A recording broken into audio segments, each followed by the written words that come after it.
Welcome, everybody, to the American Space Museum. I'm Mark Marquette. So glad you've joined us to stay curious. Today, one of our favorites, Mr. Nick Thomas. Hello, Nick. Hello there. How you doing, Mark? Great, great. Always great to see Nick. 38 years. He's been the communicator out there at Kennedy Space Center, now the chief of this wonderful astronaut encounter program. And I've been, of course, busy with Shuttle Fest, Right. and you've been busy with your thing. We haven't had Yeah. time to talk today Yeah. like we usually do, but always happy to see you.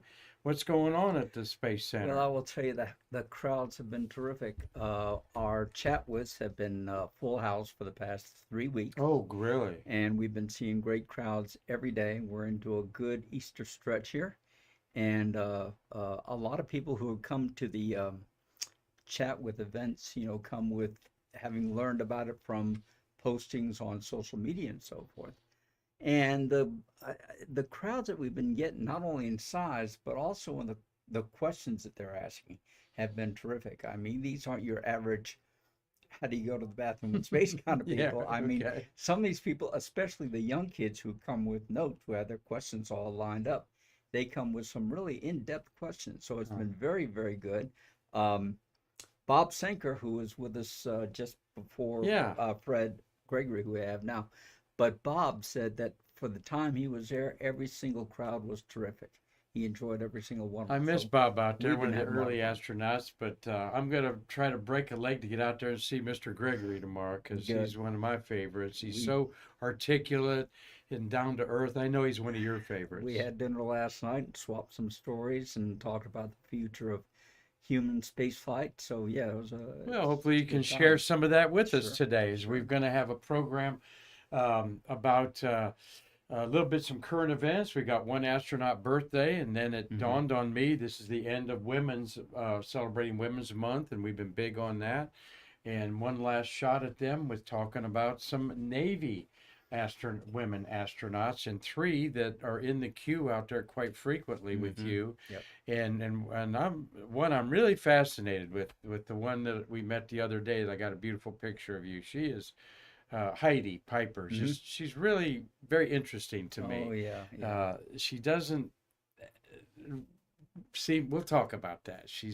But she doesn't even communicate with the astronaut community much. She told me Hmm. she's out there in the state of Washington, Right. right, and Hmm. loving it out there. So Marty's got a question from one of you wonderful fans right out of the chute. Marty, go No, ahead on that. no question. Just a comment. I thought you'd like to know.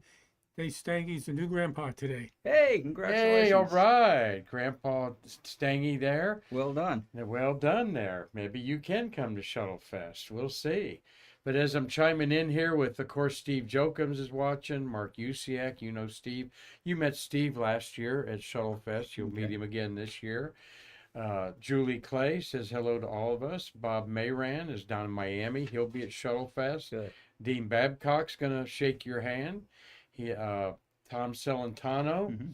Always fascinating to hear about KSC history from Nick, and that's what we're going to hear about today. And Doug Forrest is out there in the land of Los Angeles out there and saying hello. And Doug will be back Good. here with his artwork too. So we got a green screen here, something we're going to talk about in a minute. Let me cue that up. But we want to let you all know Shuttle Fest. Last I looked, there was 18 tickets left Hmm. out of 125. We limited because of the size of the hotel, Yep. but all the comps I've given around and the 17 volunteers we're going to have. And then, Nick, I've told the astronauts I know that the only walk ins are astronauts. And if our astronaut local friends show up, I'll buy them a drink. So that might get Mike McCully in. I don't know, Okay. but we've got a lot of friends around here. We're very grateful for what's going on here. Nick, you've helped us with this, and I think we're poised pretty good for this fourth one to make an impact and continue, don't you? Yeah, it's looking good. I just was going over the schedule that you handed me, and it's packed, but not too packed. Plenty of time for everything to happen. Some good panels that we've got lined up, particularly on photography on the Hubble, and uh, Don Thomas, of course, who's always very entertaining. telling you stories about the Yep. woodpeckers. I've got Don So, Thomas Sunday. I called yep, his talk Buckeyes and Woodpeckers. yeah. And I'm sure he's had that talk So before. yeah, it's a good lineup, and I think we're going to have a good time. And then if we may have to take it to another venue, but we'll see how it goes here. But the big deal for me and our museum is the fellowship, Nick. Mm. And you know that. People love hearing the stories. They like connecting a little bit with their astronauts. Mm-hmm. And I think you know our museum's intimate, that our hotel's intimate. Sure. We've got a hospitality tent rented. It's going to be pretty interesting. So got a few more tickets left. I'll put up on one last call on Space Hipsters in our page for you to come for $90 and see this stellar lineup. Well, it's Women in Space, Women's History Month. 81 women have orbited the Earth. Another dozen or a couple dozen have been suborbital Mm-hmm. on there. And we're going to talk about a few of those here in just a few minutes. 3 that Nick has been had on his astronaut encounter. But, you know, we celebrated our 50th, our 5-year anniversary. And I hadn't worn the hat in a while, Marty. But we'll say a happy birthday here, as I wish a happy birthday to Patrick Graham Forrester, called Pat. He's 68 years old today, born in El Paso, Texas, the pride of El Paso, Texas there. And a lot of astronauts are like this. They're born one town, but when they're a baby, parents go Oh somewhere yeah, else. you He grew up in Springfield, Virginia. That's a fur piece from El Mhm. Paso. but considers El Paso to be his hometown. Does he? A lot of the astronauts in their bio, they'll say they were born in one place, but they Yeah. consider another place their hometown because that's where they grew up. That's where they had their experience of growing, and that's not uncommon for an astronaut to claim another place as his hometown. There are 3 states that don't have astronauts. No, which are they? Do you don't know? No. Marty, you know? 3 states. I think one South Nevada. Yep. I think Montana, No. Close though. Close to Montana. not Idaho, Wyoming. Wyoming, and New Hampshire. Or Vermont. Vermont. Vermont. I Yeah. had the right regions. Three out there. 3 out there. So oh yeah, let's see here. Carlton Bailey's mentioned. We just saw a rocket launch. Yeah, sure enough. Yeah, with the launch of the Falcon 9 rocket carrying a series of Starlink satellites. Beautiful skies, some beautiful photography of that vehicle heading uphill, particularly as the flame plume diffuses into multi-layered and just absolutely gorgeous. Just always It was beautiful. great. And we'll talk about another rocket launch later tonight before 10 o'clock here in just a minute. Let's get through the birthday here of Forrester. Never met him, don't know much about him. Do you? I have not met Pat. No, I haven't. There's only 350 American astronauts out there. Mhm. What, you haven't met him? Nope. Nope. And there he is in space. Love showing him in space there. West Point graduate, okay? Okay. And just like Jim Adamson, who I hope to Yep. have lunch with tomorrow at the Old Timers group there. And 4 spacewalks, all right? And they always average about 7 hours. So, yeah, he's got Yeah. 25 hours of walking in space, 40 days in space on 3 shuttles, STS-105, 117, and 128. But interesting thing I dug up about Pat is he was the chief of the astronaut corps during the beginning of the commercial space program. Oh, okay. All right, Good. so he was there with Bob Benkin and Yeah, Doug Hurley. that would have been a very up interesting there. time. That certainly was in there. So you know he's smart and could handle that. And he got his master's degree at the University of Charlottesville, just like Kathy Thornton, Bob Seek, and Mike Leinbach, all Very from the Cavalier College up there. So happy birthday to Pat Forrester there.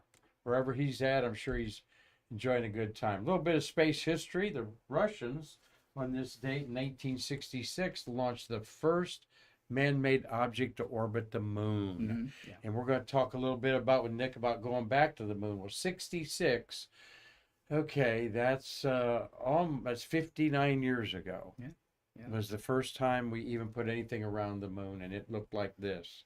Uh, and quite a feat back in the day, because I think we'd missed it 2 or 3 times with our Rangers, and they'd missed it a couple times. And celestial mechanics is why they call it rocket science. Well, I So. can remember the time when Lyndon Johnson was the majority leader in the Senate in the late 50s and talking about the upcoming space race, and that famous quote of his saying, "I, for one, do not wish to live by light of a communist moon." And this was certainly a step in that direction. I'm sure this is something that more than held our attention and impelled us to work that much harder and that much more efficiently to Absolutely. win that race. And I was looking for my notes on that, because I think I'm saying 66. Yeah, 1966 is right. Well, that was right at the end of our Gemini program, our fabulous Gemini program, that we thought we were like, all right, we're so far ahead. And then gearing up for Apollo. Yep, they put something circling around the moon, and we hadn't done that yet. But then we did do it right away with the lunar orbiters and the surveillance up there. So, well, let's talk just a few minutes about this background screen. Here is a Crew Dragon that is in the Aurora, is what the greenish little area is there, as we're about to see for the first time 4 rookies, okay, go to space. And I don't think that's ever been done before. And they're going to orbit over the North Pole. The first manned polar flight. Yeah. And I actually had dinner with all of them but the Wang guy at Zarella's. John Zarella invited Carlton Bailey, myself, a couple others to go there. And I didn't even rack up any pictures of that. Sorry, just a little bit busy today. But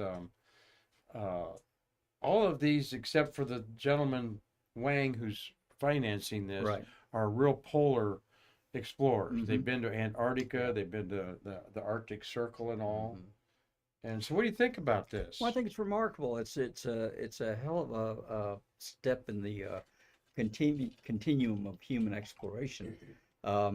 I can remember we talked back in 1965, 66 about the Air Force flying human flights around the poles, but it never came to anything. Of course, polar flight, you're going to be able to fly over most of, if not all of the populated land masses on the Earth. I don't know what the daylight darkness schedule is like on a polar orbit, if they're going to have much of one or not. But I'm sure they'll find ways of adapting to it. They've got 22 experiments keyed up for this flight, most of them having to do with polar observations, photography, both television and still photography. Some of the onboard experiments include the first X-rays to be formed in space. And also, nobody's ever taken a chest X-ray or anything in space. And then also the first mushrooms to be grown in space, cultivated and grown in space. So there'll be some interesting firsts on this flight. I, for one, am really looking forward to the photography of the poles on this one, because a manned polar flight is, aside from a lunar mission, a manned polar flight is something I'll look forward to for a long time. The only thing that I'm slightly dismayed by is there's not an American on this flight. I'm sorry that there's not. That's true. I guess Mr. Wang, he paid for it and he was able to select the people he wanted. And so you have it. I can't believe there aren't any American polar experts out there. But nevertheless, that's the composition of the crew. And if everything goes well, they should be launching at 9:47 tonight. 9:47 tonight. Yeah. Might try to do a streak shot over the river or something. One of these ladies, and I don't know which one, set a world's record with astronaut Terry Virts in a Gulfstream jet, and they set the world record going around poles. The circumference of the Earth going around the poles. Very good. Terry Virts is one I'd really like to meet. Have you ever met him? No, I haven't, but I read his book, and his book is a real barn burner. Terry has written this book in such a way, most astronauts, here's my early life, and here's my time in the service, and here's my selection. Terry's book is a collection of stories in bite-sized chapters. So you can open up any part of Terry's book and find something Oh, interesting really? going on. Terry is the first astronaut, to my knowledge, who has openly and honestly detailed the problem he had with the bathroom on the International Space Station, and that was caused. He entirely he entirely owns it because he had used that WCS so many times, going over the checklist and doing it right, boom, boom, boom. And one day he was in a rush and he had the mindset of, well, I know this, I've done it so many times before. But unfortunately, he reversed two very important steps, Uh-oh. making what I will say was quite a mess that he had to clean up. And I'll just let the viewers out there read the book and read that story for themselves. But it is honestly, it's a very remarkable story, and it's probably one of the best um, breakdowns that I've read on daily life on board the International Space What's the name Station. of his book? You Goodness remember? gracious! You knew I was going to ask Yeah, you that, my friend. I just right out It'll of my come head. to you. I know some people that have sought out Terry Virts for his business acumen. Mm, He's apparently really a smart business person I see. involved with some different startups in the Mhm. space community in there. Terry Virts, VIRTS, another one we'll put on our list there. Marty, you got some questions and comments? Comments. Tom Celentano said the crew of Inspiration 4 were all first-time flyers. Yeah. There you go. Hmm. That's And why we've got smarty pants out there like Tom Celentano. Thank you, Tom. And Carlton saying first time ever. He says, I believe that the entire crew launched from American soil were not Americans. Yeah. Hmm. That's interesting. Maybe we ought to charge them a tariff. Now we know that yeah, right, with 25% tariff. That's it. All right, let's It's a charge new world it. out there. The new world out there. If it's not made in America, 25%. All right, and that's no political comment or comment at all on our part. We're joking here. And Carlton, yeah, Terry Virts. Dave Stange said he's a good speaker. He met Terry Virts, Oh, okay. and book is called How to Astronaut. Ah, yes. Okay. How to Astronaut. Well, we need to reach out to him, not only to do presentations, but to come and autograph his book. Absolutely. He'd be a good one at Shuttlefest. By the way, Nick's our master of ceremonies at Shuttlefest, and we love him doing that. And I just handed him a bunch of bios to introduce you all out there. And Carlton, don't worry. He'll just say what he wants to about you. Carlton is a man who needs no introduction and will probably not get one. There you go. Excellent. Excellent. So, How to Astronaut. We'll check that out, Dave Stange, Grandpa. There. So, let's see. What else are we? Well, they were very interesting to have dinner with, the ladies particularly. And the gentleman has been to Antarctica. I'm interested in seeing Antarctica shots, Mhm. them hanging out the window. Yeah. I guess there's a big bubble. They're going to have the cupola they cupola, have. they're flying the cupola again Yeah. for the second time now. So there are going to be some wonderful coast to coast shots. And I mean, it goes without saying that you'd have to fly that on a polar mission to get those beautiful wide angle coast to coast shots. Yes, and there's a phenomenon called Steve, Steve, that is like an aurora, but it's not, and it's a phenomenon that really digital cameras have allowed to be seen, and they're going to investigate this. It's like a purple ribbon, looks like an aurora, but it's completely originates some with another process than ionization of solar particles. That So should make for some good pictures. it should make some great pictures. So, Nick, I got to say this. I haven't read much about it. There wasn't headline news today on TV about it. What I watched, I missed kind of the newspaper flopping there and a headline saying 4 humans to be launched today from Yeah. Cape. Has it gotten that blasé? I don't know that it's gotten that blasé. Well, it's with the news media, you never know what they're going to deign to favor with their coverage. But the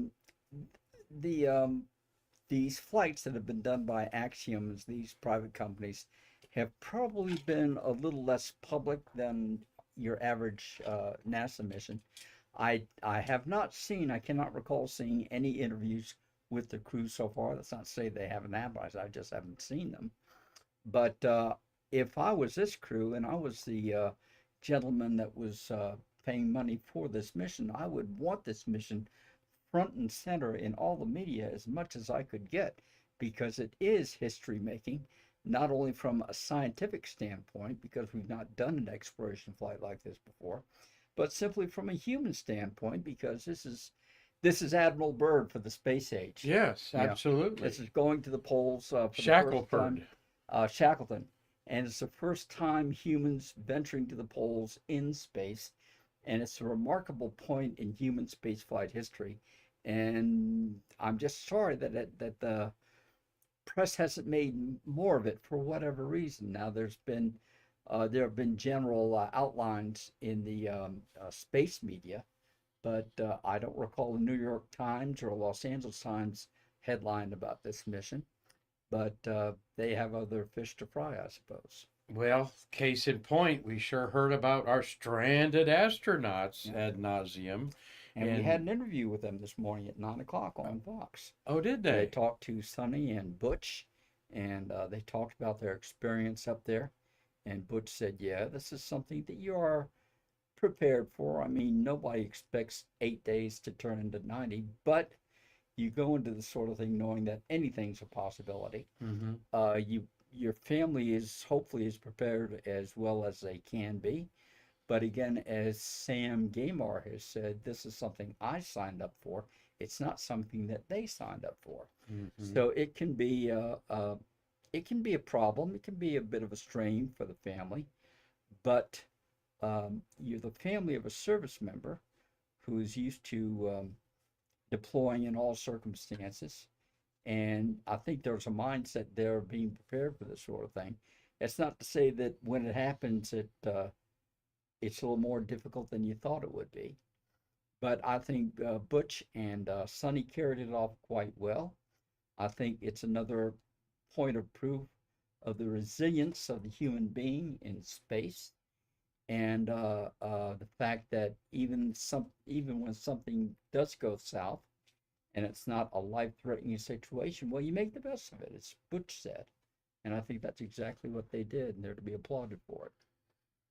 We'll see Sunny here in just a minute. She's one of our Navy astronauts up there. Great. I'll try to look that up. Yeah. I'm glad that they're. I was hoping that NASA would get them out there Yeah. as soon as Oh, they yeah, could absolutely. and not keep them Yeah. hidden up from some of Oh, the no, ruthless no, media that no, are so no. unintelligent about these things, Yeah. is a nice way to put it. Yeah, it's a nice way to put it. What do you have, Marty? Yeah, Mark Fell is asking, I thought polar orbits had to be launched from Vandenberg.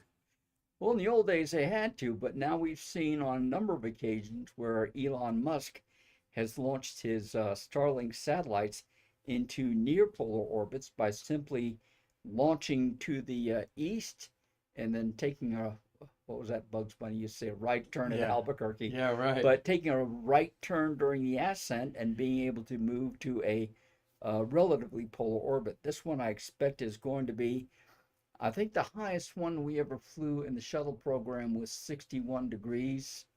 And so I imagine that the launch trajectory will be to the northeast, well to the northeast, probably further out to the east to clear the They are coastline going as much northeast. well They're as going north much- instead of south Yeah, then. yeah. Okay. So to clear that coastline as well as they can before they head up the hill to that polar orbit. As Steve Jokums points out, SpaceX has flown some polar orbit missions out of the Cape, and they went south and took a dog leg at Yes, yeah. Cuba, kind of. Right turn at up Albuquerque. there. But that's just an indication of the advancements that we've made in this technology over the past several years. This wasn't something that we could do back in the old days. And as you say, back then it was strictly a launch from Vandenberg. I think the majority of polar orbits are certainly still flown from Vandenberg because it's easier launching that way. It can be done from the Cape, as we're about to see again tonight. Mm-hmm. Carlton seems to think they are going south. South? Okay. I'll look it up on the app. Okay. I haven't done that yet. Okay. Michael Bruno's got a question, Marty. Yeah, so does Carlton. Well, he has a comment, though. there are no human-rated launch pads at Vandenberg. No, that's right. Yeah, we came close with Slick Six. Slick Six, but Shuttle. that never happened. Yeah. Yeah, Michael Bruno stating, Auroras sometimes extend to 300 miles. Would it be great if they flew right into one? Well, we've flown through them before on station and on shuttle. I've got a question for Carlton Bailey if he's still out there. Carlton, what do you look forward to in the way of polar photography on this mission? Yes, good question there. He'll give us an answer there.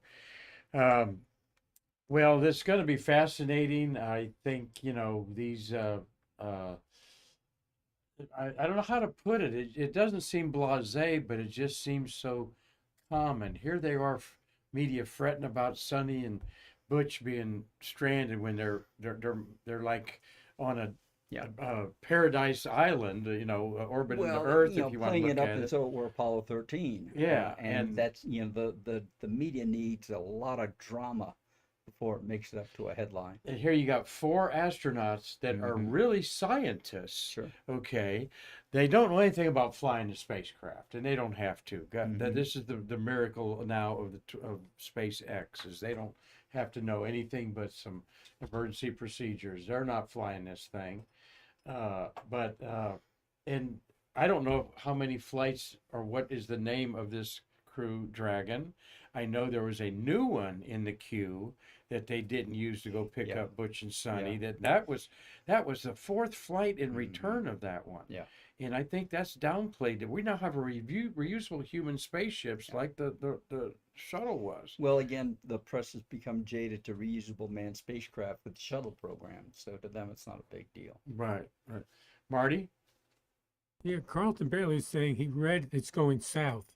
Okay.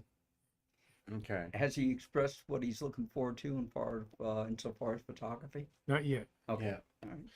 All right. Well, I just think that this is a really a very unique mission.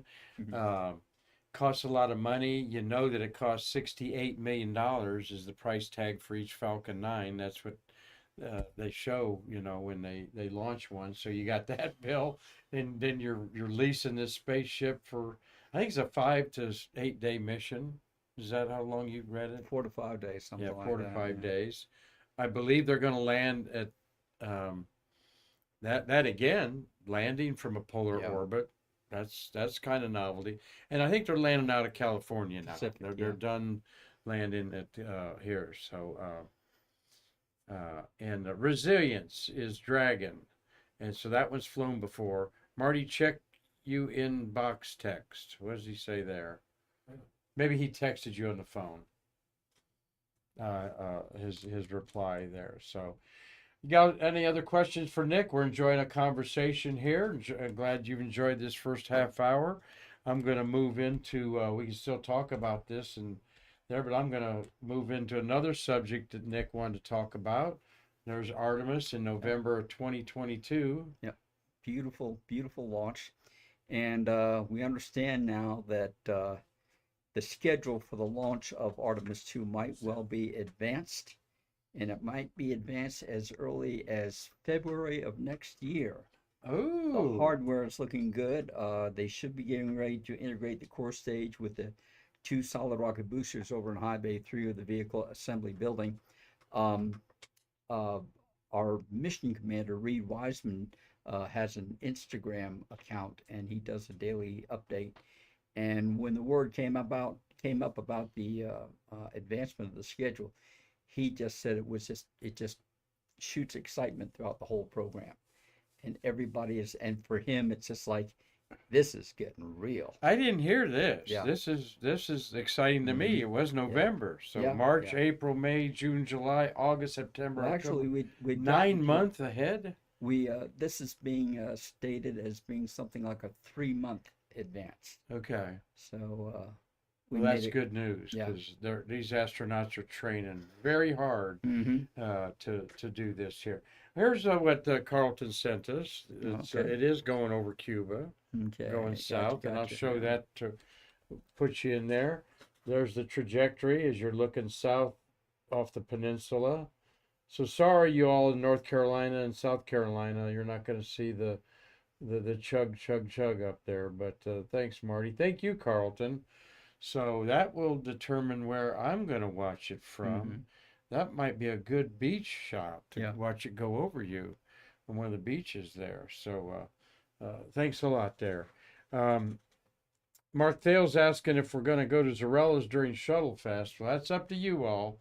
Okay, I'm sure a bunch of you will. Probably Sunday night would probably be a big night there. Saturday night, we're going to have the movie, The Artist and the Astronaut. Mm-hmm. Jerry Carr and his wife, Pat Music, Mm-hmm. in there. And here, Marty, there's your phone. Feel how heavy that is. He's got an expensive phone there, man. That's the case. Oh, that's the case? Okay. All right. Nick says, I'm not going to have any of that. Give him his phone back. All right, but that's great news. Awesome. Here's Yeah. the crew. No, I didn't show the crew. Here's the outline of the thing. Mm-hmm. Now, this is just waving past the moon. Yeah. They're It's going going to be- 3,000 It's miles. called a circumlunar flight or a lunar swing around or flyby, however you like it. But we're going to extend 4,000 miles beyond the back end, beyond the other side of the moon. So there will certainly, because of the architecture, there will be some period of blackout during that time.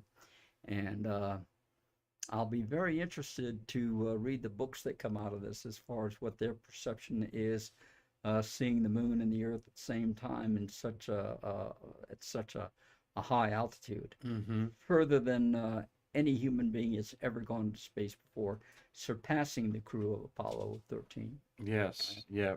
By a couple thousand miles, I mhm, think, on yeah. there. I'll look at the perigee of the moon. Now, one of there. the other things that's going to happen on this flight, which is very important to me as a pilot, is the fact they're going to perform a proximity ops exercise with the second stage in Earth orbit. And that is the crew module and service module separate from that ICPS, that Aeron cryogenic stage, and then turn around, station keep, and then do a fly around of it.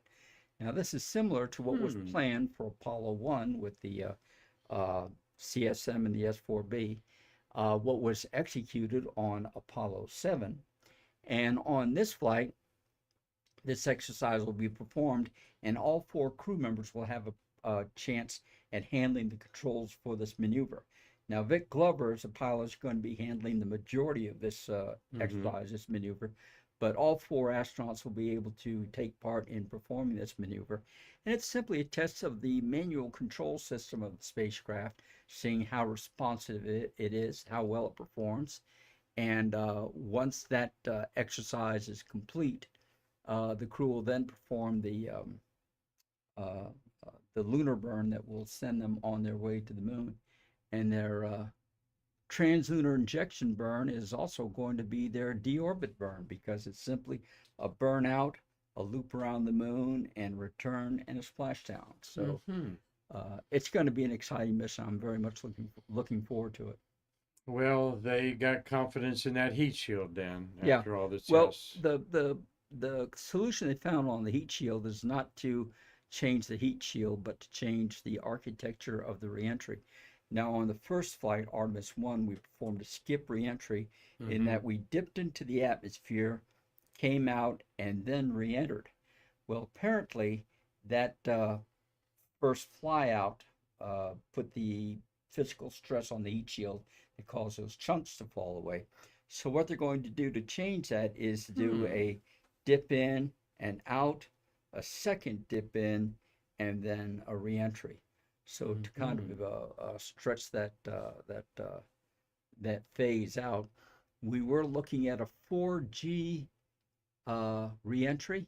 I don't know what that second dip is going to bring us as far as G loading on the reentry, but it'll certainly be a lot smoother than the 10 to 11 Gs we saw on lunar reentries during the Apollo program. Well, 11 months from now, we could be doing Artemis 2. That is very exciting. Yep. Hope it's a daytime launch, but I you think never they're know. looking. I think they're looking toward having a daytime launch because we have people on board, and we want to make sure that we have the best visual tracking of the ascent. So I think we can count on a daytime launch. That'll be awesome. So Cliff Watson says hi from down under in Australia. Uh, and Marty Carlton answered Nick's questions about what kind of photography he'd like to see these astronauts do. You see that? Yeah, Carlton saying normally I'd say pictures of a huge colony of rookie of penguins. Seriously, I'd love to see if there's any evidence. You asked, okay? Yeah, so Then says, seriously, You had to I'll ask know. me. I'll know better next time. yeah. but he also says, seriously, I'd love to see if there was any evidence of shrinkage or growth of the ice floes. And Steve Oakham is saying the jury's already in on the polar ice. It's at the lowest on record. That's the polarized caps. And how about that hole for the hollow earth? Want to see that go down in Oh. there, right? No, Actually, so, Carlton's also saying there may be pictures of Santa's secret toy lab. Uh-oh. There No, you that's go. classified. yeah, that's They're classified by not gonna be. NORAD. They're not going to be allowed to operate their cameras in that area. Yeah, right. Yeah, exactly. Yeah. Well, thank you all, and Carlton, for chiming in there. We're going to segue now just a few minutes to talk about some wonderful astronauts that you've personally met. I'll set it up here a little bit on the last day for Women's Month, and who has talked more about women astronauts than us, Marty. We've had 4 shows now on them, and I love profiling them. We do it for Hispanic astronauts. We did it for Black History Month because that's what America's doing, and we want to highlight them. But women have proven they are so great astronauts. We celebrate them with our women's gallery.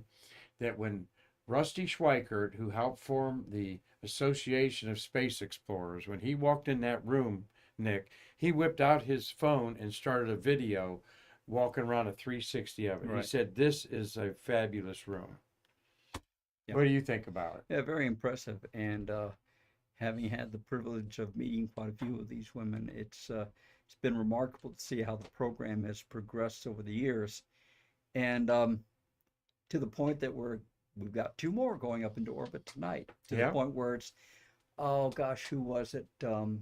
Trying to remember her name. She was going to be the 50th woman in space, and at the pre-flight press conference. I think it could have been Susan Kilran. No, that wasn't Susan. It was Okay. well after Susan. Uh, But they Yeah. asked her, the first question out of the gate was, how does it feel knowing that you're going to be the 50th woman to fly in space? Karen Nyberg. that's And she replied, she said, I thought we had gotten to a place in history where that wasn't really important anymore. And I agree. They are the contributions that have made this program much stronger. But you've got another first coming up. You're going to have the first woman going to the moon, Mhm. hopefully next year, and I think it's an amazing thing. And these women that I've had the privilege of meeting and getting to know, I think Wendy Lawrence was asked, "Did you face any hardship being a woman at NASA?" She said, "No." She said, "I faced more hardship being a woman in the Navy than I did at NASA, because NASA had already, in their history, had already paved Yeah, the way." absolutely. Yeah. There's no nationalities when you're in space. There's no And let's be frank, in the Gender. corporate world, do we look askance? Do we anymore look askance at a woman head of public relations or a woman vice president? No, it's just part of the thing. Hey, I want to tell you something. I go to a lot of Chamber of Commerce meetings and on several committees, and I'd say 75% of them are women. So 70%, all right? What I don't like is when I look around and I'm the oldest person in the room. Okay, Nick? Well, you find that about wherever you go. I do. You're finding that too, my friend. Absolutely. By the way, Mitch Rothman loves your Armstrong Scott Thank you. Gemini 8 there. Thank you, Of yeah. manned space there. You'll be seeing a lot of Mitch. We were and, talking about patches earlier, and this is my favorite Gemini patch. All right. Yeah. Yeah, that's a cool one. I like that too. The prism there. Yeah. What a mission that could have been had Mhm. that been a nominal mission, but it wasn't. Well, let's. I want to just mention there we've got handprints of in the front is Kathy Sullivan. Then the middle is Eileen Collins, and then Sally Ride's the only place in the world where these women's handprints are in bronze here at the American Space Museum. And I'll be bringing Eileen with me and maybe Sally so you guys can put your hands on them at Shuttle Fest coming up here. Well, a little joke here. Here the Human Resources says we're looking for someone who can do the work of two men. So this woman's saying it's only part-time? Ta-da. So to set us up there. I had this slide written for a program we did last year of female Navy astronauts. In fact, I did this at Kay Heyer's request. There was a book about Navy women, and a woman, I'm trying to think her name is Newhouse, who is an astronomer actually, was the first woman aviator and a hero of Karen's. Kay's there. But there you got Sonny Williams is a Navy, and this isn't all of them. Susan Kilran, I'm going to have Nick comment a little bit about him, his experience with her. Kay Heyer, Wendy Lawrence.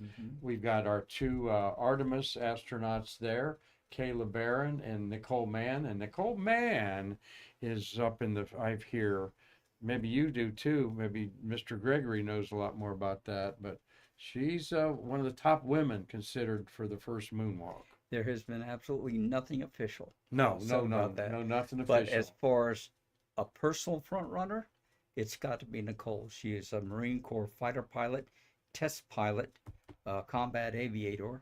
She has spent time on board the International Space Station, performed EVAs, and Nicole has all the qualifications to not only fly on that lunar landing mission, but to command it. Yes. So she's got all the wherewithal that she would need to be able to command that mission, and she's my personal favorite for flying that mission. Hoorah! She's a Marine also. You bet. There. So you know what her call sign is? No. Duke. Oh, Duke. Yes, I did. Yeah, her call sign's Duke. I had something on her over here that she has a Native American background. She's technically the first Native American woman to spacewalk with Koichi Wakata, who I met him. He's quite a character. And so that would fill, person of color and a woman on the moon on there. 200 aircraft carrier landings. She fought in Iraq and Afghanistan. All right. And her nickname, her call sign is Duke. I think that's enough said. Yeah, I think that's enough said there. Well, she's so you could be looking at a woman on the moon there, and I don't care if two women are qualified. That'd be fine with me. Well, the operative word is qualified. That's right. That's right. And of course, we got Heidi Piper. We're going to go behind the scenes with her a little bit there, and then of course, Lisa Nowak, the infamous love triangle Lisa there. And much talk about her in your astronaut office. Nothing that I care to share. Oh, okay. I'm not asking you to share anything. So, but yep, she became an astronaut though, and she screwed it up. But so let's see. I said I'm messing up somebody's name there. I'm saying, oh, I got Nancy Kilran there, and it is Susan Kilran. Don't know why. Thank you there, Steve Jokums, for correcting me. I'll have to dig into that publisher and change that. It was what was her name before she married? Still. Yeah, Still. Yeah, Still. Yeah, Susan Still in there. There she is. Let's talk a few minutes about her. Pilot? Susan is a graduate of Embry-Riddle in Daytona Beach. Yeah. And a big turning point for her was when she met Dick Scobie, when he made a public appearance at ERAU. And they spoke, and she asked him about the best path to the astronaut office as far as being a flyer was concerned, if it was civilian to mission specialist or otherwise. And Dick Scobie advised her to join one of the services and to become a test pilot for the road toward the left and right seat up on the flight deck, and that's exactly what she did. There you are. There she is with Don Thomas. Don Thomas, who flew with her twice on the 83, 94. 94 Right. repeat missions. Don Yeah. will be part of Shuttle Fest. He's really looking forward to it. She was very approachable, very talkative. A lot of the commanders and pilots have that kind of military succinctness to her. I just found her warm and really friendly. Well, she's got a wonderful background in that she's been asked several times, why did you leave the astronaut corps? And she said, well, I was an astronaut. My husband was a Navy SEAL. That's exposing the kids to too much potential risk. So she decided to step off and become a stay-at-home mom.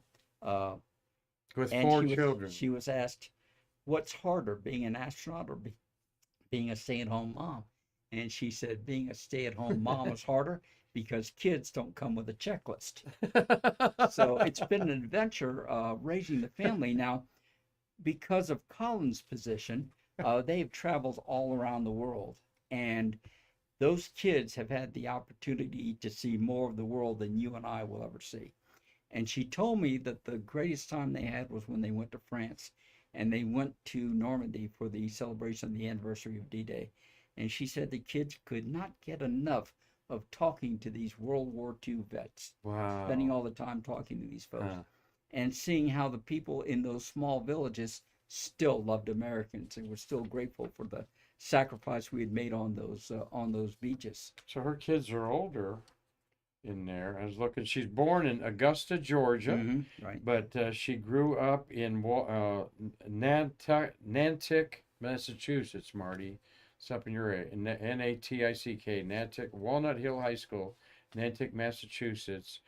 The only girl among 9 children. So wow, that we both come from a family of 8. wow. You're from a family of 8? Yeah, I'm number 8. And what number? You're number 8 in the family? Yeah. Oh my gosh.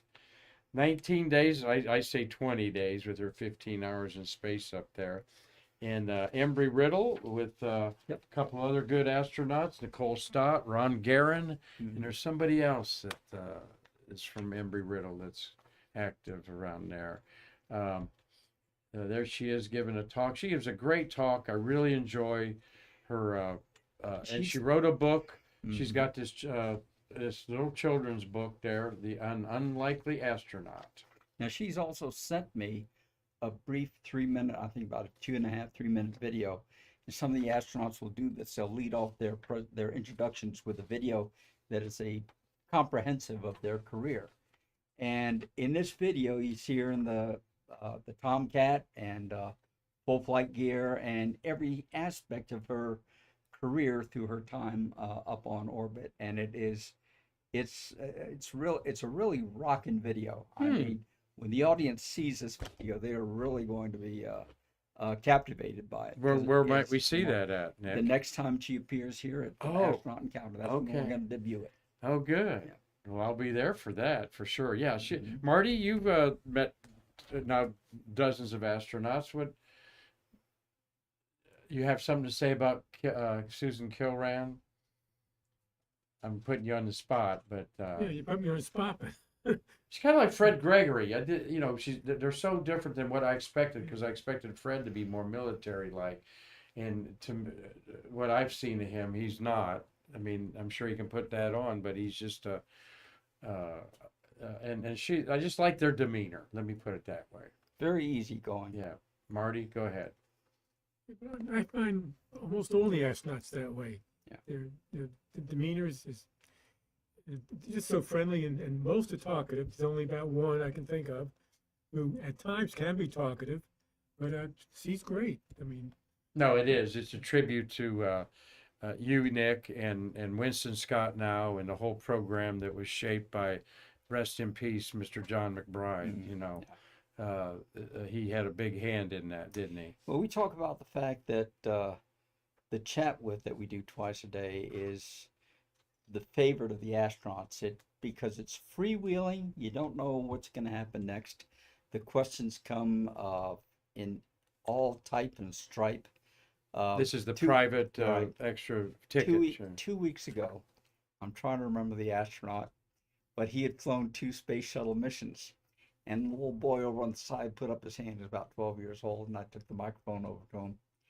And he asked the astronaut, he said, "Why did you only make 2 shuttle flights? Did you quit or were you fired?" And the next astronaut had a little kid in the front, and I took the kid's question, and we'd already done about 4 or 5 questions up to then.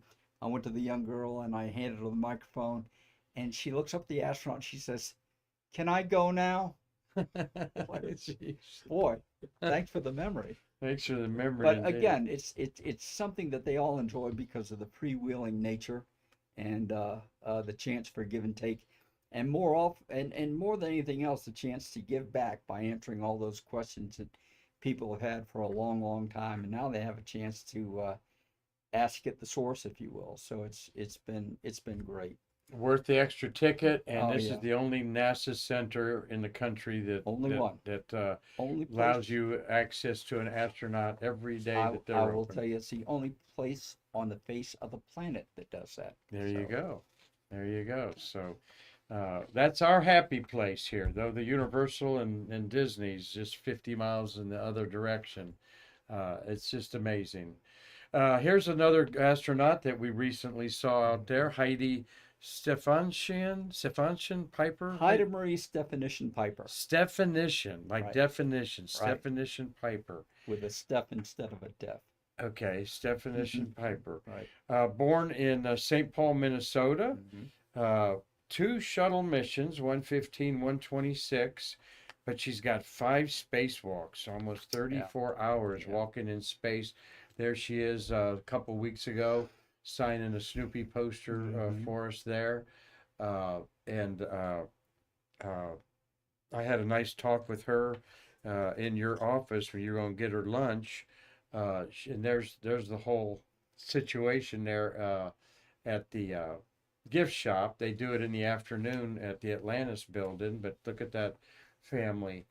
They're getting their picture with a real astronaut. And you know what I said to her that I'll say to some astronauts, I thank them for doing this. And I say, to many of these people, you're the only astronaut they will ever meet. Yes. When they go back to Des Moines, Iowa, Exactly. there ain't many astronauts traipsing through Des Moines, Iowa, Mhm. And that it's really important what they do, right, Nick? Absolutely, yeah. It gives a face. I'll say it gives a face to the history. I mean, you can read all these stories in the history books, but until you come face to face with someone who's actually done it, that brings the whole experience down to a real one-on-one human level, and that's what we specialize in with these autograph ops and these presentations that we do at the visitors complex. Yeah, it's just and there's only 622 humans that can say I'm an astronaut orbiting the Earth. So Exactly. there's a great picture of you and her the other day. This is in the office, and this is conveniently right in front of the Navy flag that you see back there, which was a gift from John McBride. Oh, okay. But Heidi's background is remarkable. She was a surface warfare officer in the United States Navy, but she was also a qualified a salvage officer, meaning the deep sea diving with the helmet and working on ships under the water, repairing them, and so forth.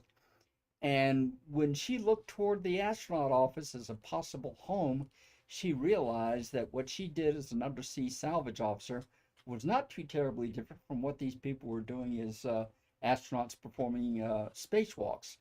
And so she applied and she made it. Of course, as you say, she's made a number of spacewalks where all that talent came in very, very handy.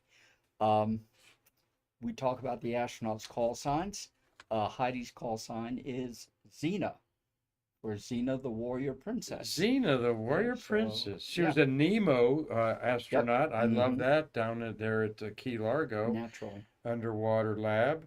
And here's she's Xena, huh? That she is she's a beautiful woman. She's she's just the opposite of the next astronaut we're going to talk about, and our final astronaut, Wendy Lawrence, Now, what do you who is mean too she- short. Oh, Wendy's too short. okay, all right. She's almost 5'10", I think. I was looking right Well, eye. she's the class. I'd say she's the classic EVA astronaut. Oh, with Yeah. that required upper body strength, and also the experience of being the salvage diver. So being a spacewalker was simply the same thing in a whole new different environment. Salvage diver. That's Yeah. interesting. Here's Yep. what fellow astronaut Steve Lindsay, chief of the astronaut office, had to say about her. Uh, her superb leadership in her superb leadership as lead spacewalker during the STS-126 mission resulted in restoring full power generation capability to the International Space Station, and she was awarded 2 NASA medals for that Yep. in there. So I enjoyed talking to her. She was heard about through you and other people Shuttle Fest, and says I might be interested in coming to that Shuttle Fest. And I go, where do you live? She goes, I live up in Washington. like near Olympia, Washington, and I'm going. We'll pay for you to come here, no problem at all, up there. So Yeah, she would be a welcome addition. I think she would do wonderful at a shuttle fest. excellent. So. And finalize Ah, our yeah. talk today with you with Wendy, Wendy Mm-hmm. Lawrence. There's a beautiful picture of you in Artemis 1, talking Artemis today there. It was wonderful timing that the vehicle had rolled out to the pad and Wendy was here to do an astronaut encounter. So we arranged to get the van and placards so we could get out there early one morning and see the vehicle. And uh, many years ago, Wendy had invited me to the commissioning of the USS William P. Lawrence, the Mm. destroyer that was named after her father. And so I thought this would be kind of a nice way of recognizing that wonderful gift that she gave Oh, to me wow. and returning that favor. So we had a chance to go out there and spend the morning with the hardware, and I, you could just imagine how she felt seeing that hardware and saying, "Boy, that would be a nice ride." Well, she was born in Jacksonville, Florida. Mhm, As Nick said, her father was a finalist Bill Lawrence. in the Mercury astronaut and a Mhm. former Vietnam prisoner of war, Mhm. actual superintendent of the U.S. Navy when she was When she a was attending, midshipman, yeah, and right? you can expect that she probably was expected to give 120%. It's nothing like having your dad in charge of Absolutely. things when you're there. And we did a special program where there was a story that really touched me, where she wrote a story about her dad, Yeah. and that they fell apart in disfavor of each other. And later in their life, they got back together, right? Is that how that went? No, it's a very long, complex story Yeah, that I will long, not enumerate, but but right. But she wrote about this. It was her mhm, words in mhm, there, mhm, and that's why I shared them. But and then very involved with his later years mhm. in there. But she was at Alexandria, Virginia, high school graduate there, like you'd think Navy Yep. kids with a dad like that. Her grandfather's name was Fatty Lawrence. He was a noted student athlete Mhm. in the Navy there. Yep. So Well, the we met Navy, her many times there at your encounter. yeah, the Navy was a family tradition for her, so it was a natural to go to the Naval Academy. She was then commissioned. She was commissioned as an officer, served as a Navy helicopter pilot, told a wonderful story about bagging an American submarine during an exercise in Bermuda, and I'll tell that story another time. But Okay. it was fun. It was fascinating. But I first met Wendy after STS-114, and the crew came to the Space Center, and they did a public presentation.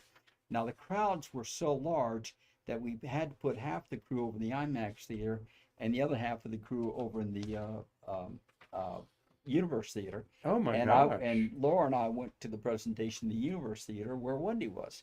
So after the presentation, we had a chance to talk together, and I said to myself, "Man, she would just make a great addition to the astronaut encounter program when she retires."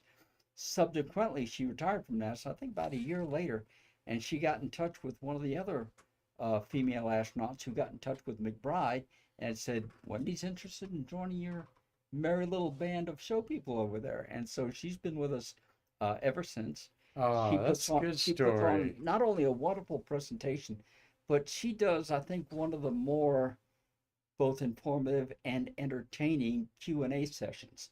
She's especially great with the children because Hmm. she sees her I think she understands her role as being a role model for the young people, and she encourages these young people to find their talents, and if they happen to find them in the areas of STEM, that they might consider NASA as a viable career path. But yeah, she's a wonderful person, Navy captain, and No, just her a, name there too a, short. a credit to the program and a credit to the United States Navy. Absolutely. She was going to do a spacewalk, 2 missions to Mir Hmm. under her belt, and she was going to do a spacewalk, and she was too short for the She EVA she suit. got into the EVA suit, and before they began the exercise, she says, "Oh, look what I can do!" And she pulled her arms out of the arms of the suit and reached up and scratched her nose. Well, that was pretty amusing at the time, but unfortunately, when that got up to the graybeards in the Russian Oh, program, they said, we've got a thing that says any astronaut on board Mir has to be ready and able to do a spacewalk. And since she can't get a proper fitness spacesuit, which she couldn't get with, being able to do what she did, that they were going to have to pass her up as a long duration Mir yeah. She was. astronaut, which was sad. But she finally did get to visit Mir, and in fact, she visited Mir with her friend, Too Tall, Scott Parazynski. So the two of them actually flew to Mir together, with which I think was his. Perzinski. Yeah, Parazynski. He was too tall for the Oh, he was Soyuz too capsule, tall. right? Yeah. Perzinski climbed Mount Everest. Quite an And he interesting also went gentleman. down into a volcano in one of those aluminized suits. So Oh, did he he's been really? all over the place. I mean, Grunsfeld, I think, is a rock he's an climber. He was going to adventurer. be at Shuttle Fest. Uh, Here's a great shot of Wendy in training. You don't think you have oh to yeah, do on the stuff like Sky this, Genie. Oh okay? yes, you do. What are we going to do today? This Well, we're going to hang you off some rope and this see how you maneuver this around. is the sky what's called the Sky Genie, and this is used train repelling from the vehicle, if it should, in a very unlikelihood, surviving a land Yeah, wheels up landing. So you have to be able to practice descending on this Sky Genie I believe you along. punched out the 2 windows in the Right, top, and right? then go over the side, exactly. Yeah, interesting there. And she spent some time in Moscow, of Yes, course, she was a DOR over in Moscow, and and that's this Star City. she spent time not only there as DOR, but then when she did Arctic training for the Soyuz spacecraft, uh, they had to go up to the what was called the frozen north and spend the night in that frozen environment with a capsule as if they'd landed there Oh, by really? accident. And she told me that the temperature that night hit 50 below. Damn. And they found it was more comfortable and warmer outside of the Soyuz capsule than it was inside of it. So they built a fire using frozen logs that they'd retrieved from near the nearby Huh. Lena River, and sat by that fire all night. And she looked out into the distance to the bunker where the training instructors were. And she's thinking in the back of her mind, why don't they call this off? Why don't they just say it's too cold and finish this? But as she said, they were the survival officers. They looked out from their bunker and saw them and said, "Oh, the crew is surviving. They're fine." And so that's how Back it to our happened. warm, cozy hut. Uh-huh. Yeah. And there. Just a great person. This is, I asked her one of the encounters. You went to 2 Mir visits. What was the difference between the first and the second visit? She goes, more clutter. They don't Yeah. throw away anything They up didn't have the there. facility to throw She anything said, away. she Exactly. said, I couldn't believe how Mm-hmm. the same stuff 2 years later was in the same place Sure. and they hadn't Sure. moved it or anything and got rid of it. And Mm-hmm. here's her with her father Mm-hmm. there that we talked about there, Yep. and she's in the tank, survival tank there, M113. M113, and we look forward to Wendy coming back soon. When she's in the queue. We haven't gotten the next assignments yet. I'm still waiting for those. I should be getting them sometime this month. In Hope the you next liked 3 our look months. at a couple Navy, some of the Navy astronauts there, and yes, and Susan Kilran, not Nancy. But Navy, great and proud division of our military and the Now, astronaut one of the corps. members of your group there we've had one time before, one time before, and that is Kay Hire. Kay Yes. Hire has been with us once before, Yeah. and she's a Navy captain, former Navy captain. I believe she's here in Florida, so we sure hope to hear from her sometime. She Getting her splits back her in time Houston. between Houston and here. And she's been Mm-hmm. very involved with the project with the BBC, or I Uh-huh. would have got her on here. She comes to the Rocket Ranch reunion. She Yeah. was a former test project engineer, the first woman to segue as a worker Mm-hmm. into an astronaut She corps. and Then she's Nicole also Stott followed. one of our KSC astronauts. Yep, She and Nicole and two others. yep, yep. She's awesome. Hope to see her around soon. And Kay loves the Navy, and she likes being part of the men with the Mhm. Navy. And she's the first woman allowed in a combat zone. Oh, I okay. think it was Grenada when Grenada. Grenada. All Right. right, Grenada. She whatever she was flying there, she was the first woman to be allowed to do that. Great lady, Kay Hire. All right, Shuttle Fest. Check it out, everybody, while you still can. And thank you for checking Nick Thomas out with Marty and I today.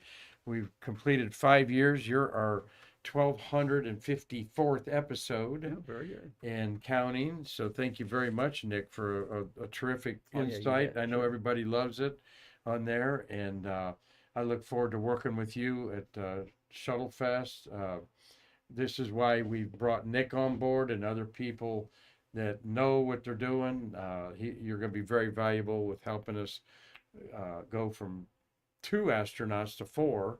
So, and it's all because of you out there wanting more. And so you're going to get it. So we're looking forward to seeing many of you there. Get your chance to come up and get your picture with Nick when you see him there. I noticed Borelli was on here. And Borelli says, I've seen you many times, Nick. You probably don't remember me, John Borelli. He's from Limestone, New York, right, John? And he's about Marty's stature. He's got long black hair, and he'll be getting a few autographs from Okay. you here when he's We'll in see there him. and saying We'll hi see him to you. there. So thank you all for watching today. Tomorrow, I've got the United Kingdom BBC, or one of their press groups, is going to be here in the building, but so is Mitch Rothman. So I'm going to put them all together on the show here in some fashion there. We're anxious to see what Nick talking about, not Nick, Mitch Rothman has been involved with trying to make July 20th National Moon Day. Oh, yeah. And Very he and some other people were in Washington last Wednesday lobbying with 8 congressmen. I know they're trying to see Bernie Sanders. They had an Mhm. appointment with his aides. There was a Wyoming or a Wyoming representative, I think, that they were outside his office. So this is a very serious. Once we Good. get legs, I'll start getting you And involved in it, Nick. and while we're at it, let's go ahead and make May 5th Alan Shepard Day. There you go. So you're for Moon Day, as well as Alan Shepard Day, May 5th. No Cinco de Mayo. We want when America leaves the bonds of gravity to go to space. So, Nick, thanks again. Marty, we have to clean up anything on our Streamlabs podcast today. Nope, we're clean. Well, we're off and running for another week and getting excited to see many of you at Shuttle Fest, but more excited to see you and your friends tomorrow on another episode of Stay Curious. So until then, I'm Mark Marquette saying we can't wait to see you in our museum to bridge the space between us. Thank you.